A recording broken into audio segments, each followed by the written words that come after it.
একটা কাজ করতে হবে, আপনাদের চ্যানেলের লোগোতে ক্লিক করতে হবে।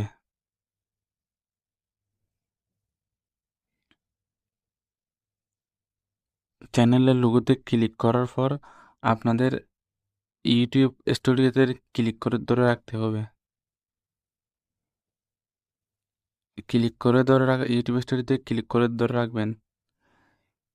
ধরে রাখলে এখানে ওপেন ইন নিউ ট্যাব এখানে ক্লিক করবেন। এখন আপনাদের ব্যাকগ্রাউন্ডে আরেকটি ট্যাব ওপেন হয়ে যাবে। আপনারা ওই ওপেনে ওইটা ওই ট্যাবটা ওপেন করবেন। এরপর আপনাদের চ্যানেল ড্যাশবোর্ডে দেখা যাবে যে ইউটিউব ওয়ার্নিং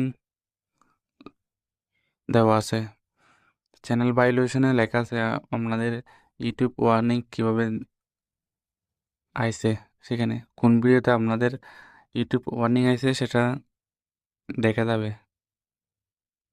আমার চ্যানেলে একটা আইছে, দেখেন আমার এটা রিমুভ হবে, আইছিল 26শে এপ্রিল, এটা রিমুভ হবে 27শে জুনে। এভাবে আপনারা ইউটিউব ওয়ার্নিং দেখবেন। তাহলে আজকের ভিডিও এ পর্যন্ত। ধন্যবাদ সকলকে। ভালো থাকবেন, সুস্থ থাকবেন। আল্লাহ হাফেজ।